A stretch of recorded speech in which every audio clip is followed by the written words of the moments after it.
Hi everyone, I'm happy to be here in Catchbox apartments and meet Mikelis, and I'm happy to see you everyone here. Hi Mikelis. Hi there. And now we will watch a bit of video from pre-recorded video with tour in the Catchbox um, warehouse, not warehouse, so we will see all the production. One of the production part, yeah, it's what's is has been made here in Riga, and yeah, let's go, let's watch it.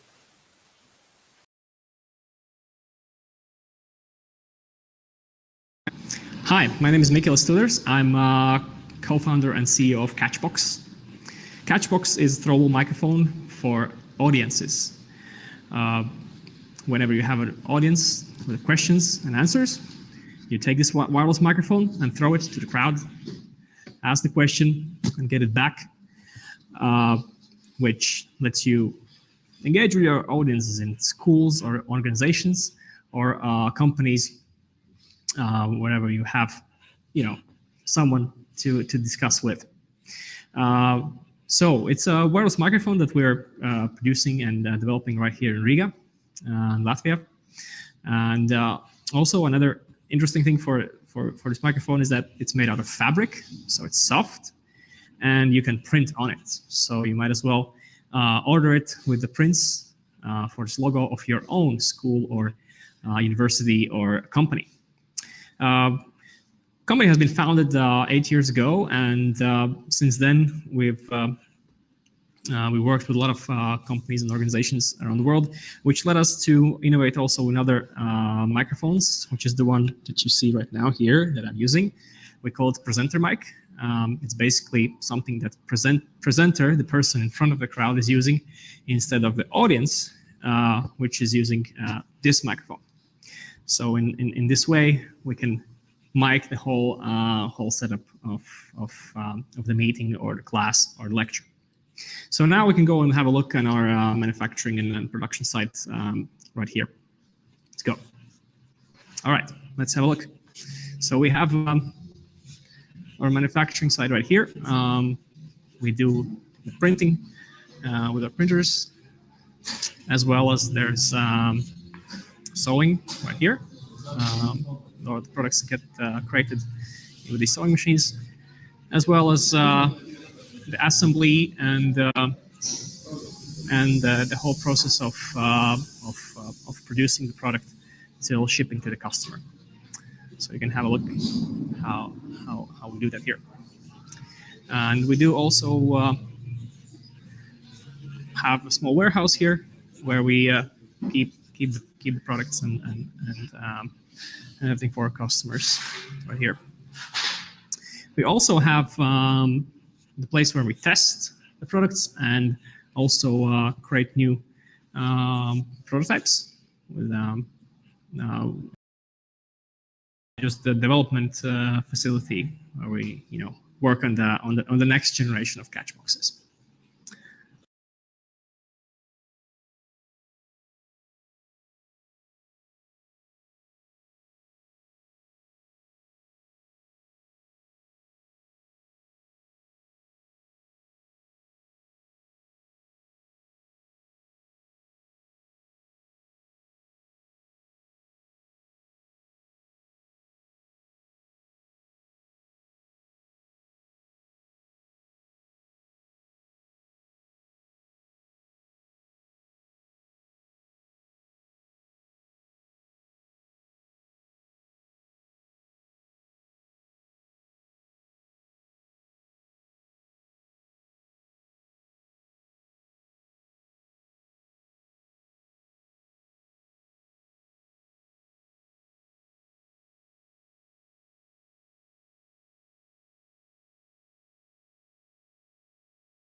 people come out, right? Yeah, And then you start have noticing who you want to work we together have with. a bit problem. I saw that we haven't turned on mic. That was that we will start from the Okay, beginning. start from There the was like problem in the system, I guess. Okay. If someone heard us like right now, please let us know. Yeah, Everything and good now? yeah, it looks like it's good now. Okay. Then, yeah, Start again. Okay. yeah, let's start again. Hi again. Hey. It's nice to see you here, and it's nice to be here in Catchbox. Yeah, what was your experience before Catchbox? Had you had any business experience? No, I didn't. I was a student back in the day when we started Catchbox, and so but as the part of that is that you feel that gradually you become aware that you really want to do your own thing, build your own ideas, or work for yourself. Whatever is that way you describe it, you know it. Yeah, Probably yeah, at some yeah. point. I would argue, I would assume the people watching this right now have that Yeah, urge or that feeling. yeah, And I suddenly had that, and I just didn't know what exactly would it be or how does it even work. So as I said, like back in that time in the university where we were studying, the original founding team of Catchbox, there were a lot of events and happenings around entrepreneurship ideas. First events emerged. There were hackathons. There were lectures. People from the industry or from startups coming to give speeches, things like that. So I yeah, took part in that yeah. without even knowing about that I was a Catchbox. yeah. We were talking about hackathons before we had Yeah. turned on mic also. And yeah, what was your experience with hackathon? How many you have attended these events like that, and what was the main benefit of it? Well, quite many we attended, and it was a perfect tool to fine-tune the team. I remember we had, well, basically we were a bunch of guys, and we brainstormed around the product and the business ideas over the weekends, and then obviously we wanted to test those ideas somehow, and hackathon is a perfect way because it's such a temporary thing. It's 1 day, it's 2 days, 24, 48 hours, whatever, and we tested it. It was not really deliberate, maybe, but we, in the end, turned out we were attending some, let's say, 3 or 4 hackathons in a very short time with different teams.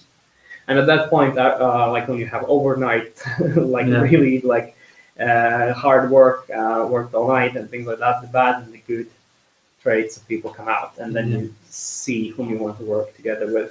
Yeah, about co-founders and team. Yeah, also was the hackathon the place where you met your co-founders of Catchbox?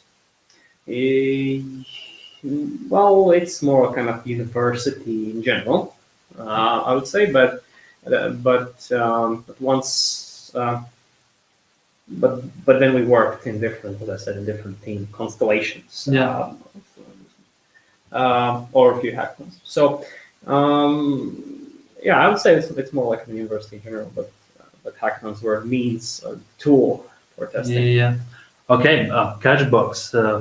You didn't have any idea of what to build. You were brainstorming, and that was one time you decided, or with your co-founder, that you should build a microphone like this. Yeah. That how you decided that you want to build a Catchbox. Right. Yeah. It's well, one of our guys, one of the bunch, he had this idea, like coming from the observation of how the lectures in university usually take place.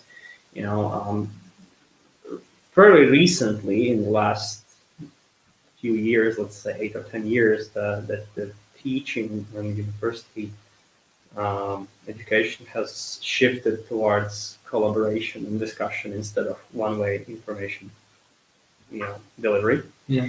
So and that meant also like the lectures are run almost like events. It's like the group work, and then you have assignments, and then discussion, and then engagement, things like that, right? Like if you would think about time 10 or 20 years back, so it's not the case. And when that happened, tools for facilitating that kind of activities were still the old ones, right? Like regular microphones that are meant for singing on stage, and as well as projectors, computers, everything probably was not meant for it. Now it is, right? But that's 2 years later. So in that environment, like one of our guys had this realization, like that questions and answers or discussion part is really cumbersome, really slow. So how about we could create a better tool? And then said, yeah, and then we built on it and applied to one of these summer incubation programs at the time. Oh, nice. That is how it started. Not really a hackathon, but then already like into Yeah. a program of And sorts. and this incubation program helped you, like how did you help to develop your product? What was the main benefits of incubation program? Oh, that was pretty massive, honestly, because And which one maybe? yeah, we're talking about Aalto University in Finland, and that was summer startups program. So it was over summer. It was 2 months, if I recall correctly, and that the main purpose of the 2 months were to build a functional product. In our case, it was a physical, tangible product, so we had to build that, right? And just that short time frame, 2 months is a lot, but it's not a lot at all. So you can't build manufacturable product, but you can build a usable product, both in software, hardware, doesn't matter. So we had to do that, and I remember that like it pushed to do that, like it pushed to define everything in the product, at least somewhat. You couldn't leave a blank spot in the product definition. So we had to build it. Looked almost like this. It worked almost like this. Of course, it wasn't manufacturable, but it was usable. Yeah, and then you were founders from different countries. And how easy was later on to manage a company in this way when you're like one is sitting in one country, producing is like in Latvia, yeah, and co-founders is not here. How do you manage these things? Well, everyone can get a little grasp of that now with COVID times, right? So everyone's working like that. So you know how easy that is. It's not exactly easy, and then again, there are benefits on that. So it's one of those discussions that there are pluses and minuses, and you just need to get around it. Well, not only co-founders were there, we also like the teams were in different countries for some time. So like we still like work remotely. Yeah. With founders who still lives in Finland. So, but most of the team is now in Riga. At some point, we were kind of equally sized teams in both countries, but then it gradually shifted towards everything being in Riga. So, well, in practice, everything from these days, video conferencing, calls, frequent meetings, traveling, things like that. Yeah, like common team events. So when everybody actually travels to the same place, things like that. Yeah, and what's the advantages if the founders are from different countries? Advantages or maybe disadvantages. What do you see? How do you suggest to someone to find some founders for company in different countries? Well, the main purpose of that, of course, is to build something new. All the startups are about innovation, creating actually something new, affordably new and affordable, and adding value. And for that, we know the classic stories of the diversity and different cultural backgrounds, and like many innovators being foreigners or basically immigrants in countries, right? So that's really the good part. You get these different backgrounds. On the negatives, of course, there's distance and maybe adapting the pace of work. And another thing, like especially once we have a company, it is maybe a little bit more established and you kind of start to do several of these things. is that you can actually, like, we also have companies in different countries. So that means like we can actually use the benefits from the state agencies, let's say Lina in Latvia and similar in Finland, in both countries. So depending on like which is more suitable or more applicable. So that's a really good part. But that's of course like once you have several companies. Yeah. Okay. Before we get to the next question, also everyone who listens and watch us, there's an option to ask your question here below in comments. If you have one, just hit us a message and we will maybe talk about it. Yeah, about Kickstarters and how to get money for product development. You have created your own Kickstarter or crowdfunding platform on your webpage. Yeah, is it correct? And how did you done it? And how did you reach your customers? And how everyone know about your crowdfunding? Yeah. Yeah, like we used quite a lot of energy to think about how to launch the product to sales. There are a few aspects here. First of all, like a product. First of all, you need to start analyzing your product and target audience, and as much of testing as possible or beta is like advisable, like a lot, because then you kind of know like who's buying the product, what price, etc., etc.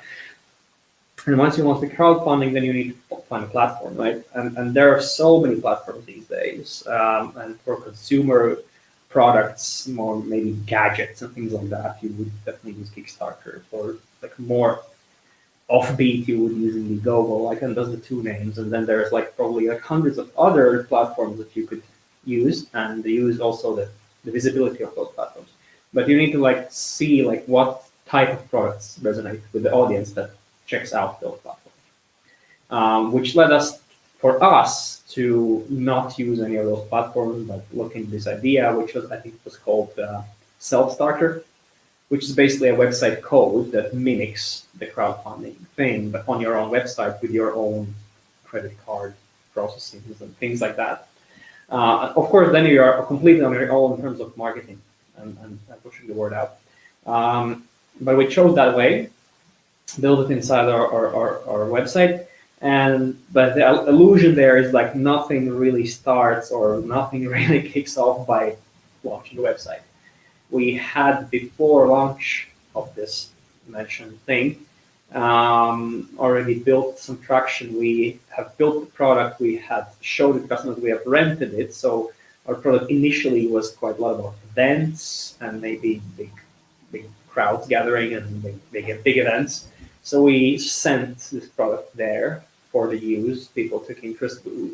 They were asking for it and we sent it. And that's how, before this crowdfunding took place, we had, I think, well, I don't remember the number, but let's say 100 events with probably like thousands or tens of thousands of people seeing the product, experience the product, using the product, and then collected some also email base from those clients.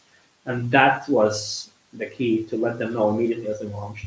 It was kind of like a one effort. And it's like one-on-one on launching any crowdfunding campaign, and we have all that. How did you collected those emails?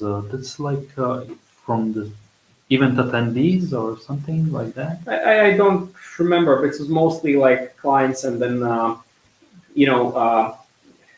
product is just like an anchor, and then we made sure that like people know what's the name of the product by just as right now it's also printed on the product. So even the regular attendees could go and check out online, hey, what's Catchbox? That's new, I haven't seen it. So they went to their website, and that the first thing it said, like, hey, leave your email if you're interested, right? We don't have a product. And that was the way, yeah. And then of course the people who organized the event, we also worked with them, maybe like helping word out. and that's how we gather those ones, and then you know that it's people who are really interested. Yeah, that's like this unfair advantage of Catchbox. Yeah, that if someone touch it, you can like um, you can see all the information about it, and also Yeah, of course, like it's completely different than doing this thing online, but again, it has some of its own ways of doing it. yeah. Um, yeah, feel free to ask questions, but we are continuing about my questions with my questions. And yeah, about global sales, Catchbox are sold all over the world. Yeah, and how many countries? Do you know It's a about hard question. Catchbox? Yeah. Yeah, Okay, well, that's let's say around 50. yeah. Okay, but yeah, do you have like some regional sales manager or someone who are like promoting, or doesn't this product like talks by himself and you don't need to put additional like effort to find your customers? No, of course, it's not the case. It's never the case. We have like a dedicated teams working both in the marketing, messaging, and then also sales. Um, yeah, we also need to understand that it's like a very um, well, yeah, I guess the term is B2B B2B product, of course. Like the organization, company, or yeah, organization or company that those are the ones buying, not individuals, not consumers. So that means that sets the tone for how the sales happen. Um, but um, but the sales organization development happened gradually, like as we define like what the strategy is and figuring out like which industry we're in.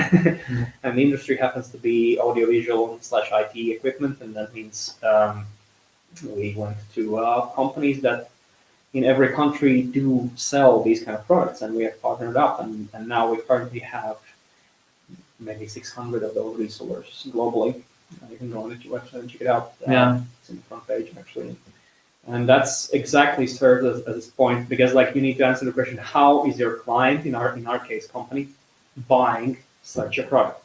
So they don't go to store, they don't go to, they don't go any retail.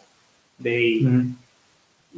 they work with a partner who suggests, installs, and maintains their equipment, and that's where they buy it from. So we work with those companies. Okay. Yeah. Thank you for answer. And next, the tough thing, the new normal thing, I guess, maybe, hopefully not. COVID-19 came here, all over the world. And uh, what problems do you see and what problems do you need to solve now? Yeah, Catchbox. Hmm. Yeah, like such dramatic things happen quite rarely in the world, and of course also they have affected our business adversely. So, of course, like we have, uh, this is impacted the sales and so forth. But at the same time, for some time already before the COVID hit, we had been focusing actually um, to selling to companies and schools. As I said before, like in the beginning, it was more about events.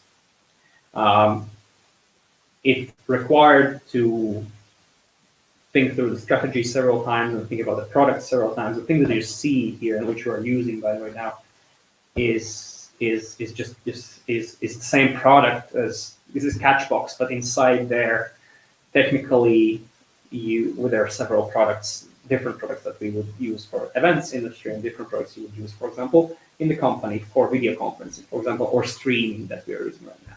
And we had been focusing on that for a while, and that actually had kept us, our relevance on the sales right now, still like, that's what's happening right now.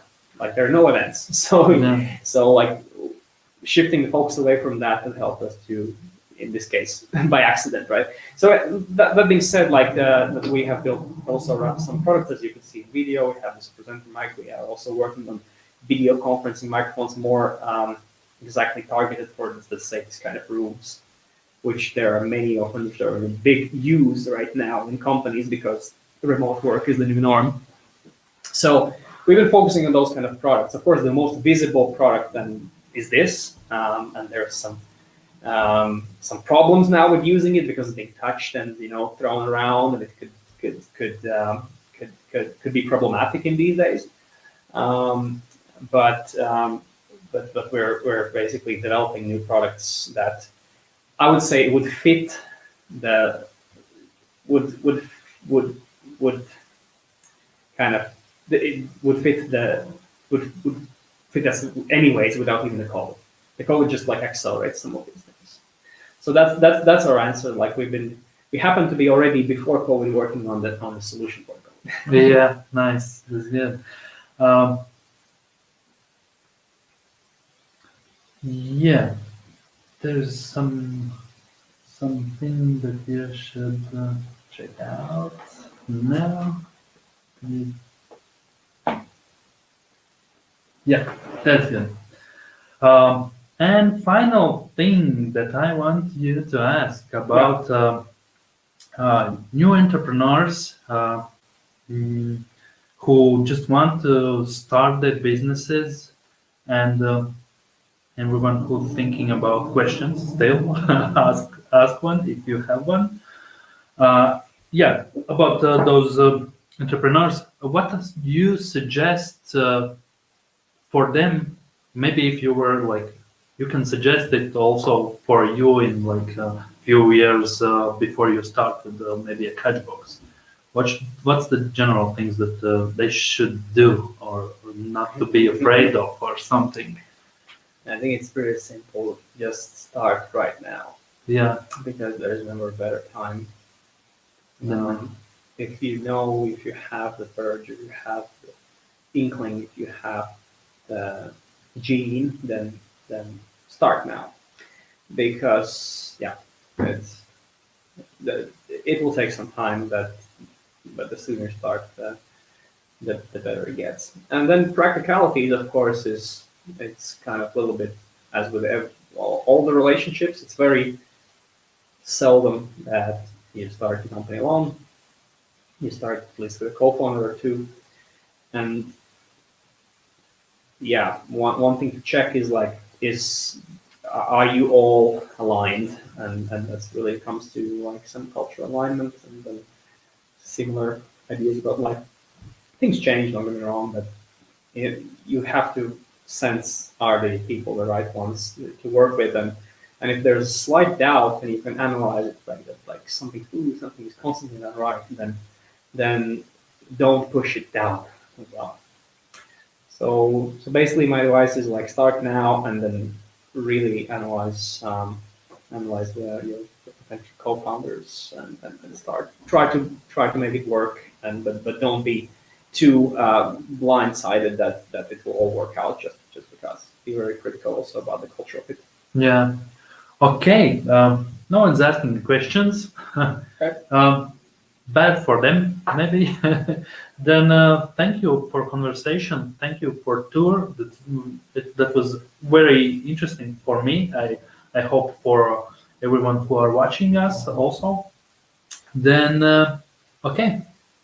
Thank you so much. Thanks for your time. Yeah. Bye. Thank you.